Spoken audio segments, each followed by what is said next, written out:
اختلاف ہر جگہ پر ہے، اختلاف کے بغیر تو یعنی زندگی ہی نہیں ہے۔ اختلاف کوئی جھگڑے کا نام نہیں ہے، مختلف آراء ہیں۔ کتنے ائمہ کے درمیان جو ہے اختلاف ہے، صحابہ کے درمیان اختلاف ہوا ہے۔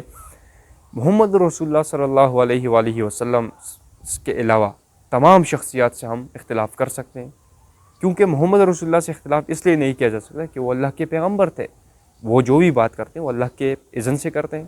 ہر شخص نے اپنی دکانیں چمکائی ہوئی ہیں، ہر شخص اپنی سیاسی جماعت مناتا ہے اور بس لوگوں کو تقسیم کر کے رکھ دیا ہے۔ تفرقے ہیں، اس مذہبی طور پر بھی لوگ بٹے ہوئے ہیں، سب کو ایک ملت میں جمع ہونا ہوگا اور تمام اختلافات کو جو ہے نا وہ پیچھے پھینکنا ہوگا۔ اختلاف ہر جگہ پر ہے، اختلاف کے بغیر تو یعنی زندگی ہی نہیں ہے۔ اختلاف کوئی جھگڑے کا نام نہیں ہے، مختلف آراء ہیں۔ کتنے ائمہ کے درمیان جو ہے اختلاف ہے، صحابہ کے درمیان اختلاف ہوا ہے۔ محمد رسول اللہ صلی اللہ علیہ وآلہ وسلم کے علاوہ تمام شخصیات سے ہم اختلاف کر سکتے ہیں، کیونکہ محمد رسول اللہ سے اختلاف اس لیے نہیں کیا جا سکتا کہ وہ اللہ کے پیغمبر تھے، وہ جو بھی بات کرتے ہیں وہ اللہ کے اذن سے کرتے ہیں۔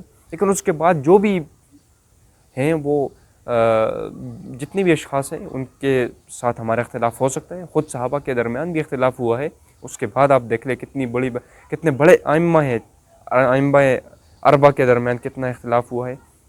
تو اختلاف سے مت ڈریں، اس ملک میں اختلافات ہیں اور یہ اختلافات قیامت تک جاری رہیں گے۔ اختلافات کو آپ ختم کر نہیں سکتے، اتنے بڑی سطح پر اختلافات ہیں کہ اس کو ہم ختم نہیں کر سکتے، لہٰذا ضرورت اس امر کی ہے کہ ہم جو مشترکات ہیں اس کے اوپر جمع ہو جائیں۔ محمد رسول اللہ صلی اللہ علیہ وآلہ وسلم اللہ کے آخری پیغمبر ہیں، خاتم النبیین ہیں، بس یہ اس پر تو تمام امت متفق ہے، شیعہ سنی دونوں اس پر متفق ہے، تو پھر کس چیز کا جھگڑا ہے؟ جب آپ اللہ کو ایک مان رہے ہیں، کتاب ایک ہے، قرآن ایک ہے، تو اس کے علاوہ محمد رسول اللہ صلی اللہ علیہ وآلہ وسلم پر ہم سب متفق ہیں، تو پھر کس چیز کا جھگڑا ہے؟ اس کے بعد جتنے اختلافات ہیں وہ اپنی جگہ، ان کو بیٹھیں علمی طریقے سے بیٹھیں، اس کو بحث میں لے آئیں، اس کو حل کر لیں، اگر نہیں ہوتے تو اس کو پیچھے رہنے دیں، چھوڑ دیں۔ اصل جو کام ہے وہ اسلامی نظام کے نفاذ کے لیے سب نے تگ و دو کرنی ہے، لوگوں کے ذہن بنائیں۔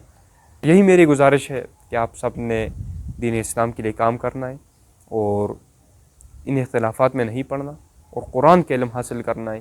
وما علینا الا البلاغ المبین۔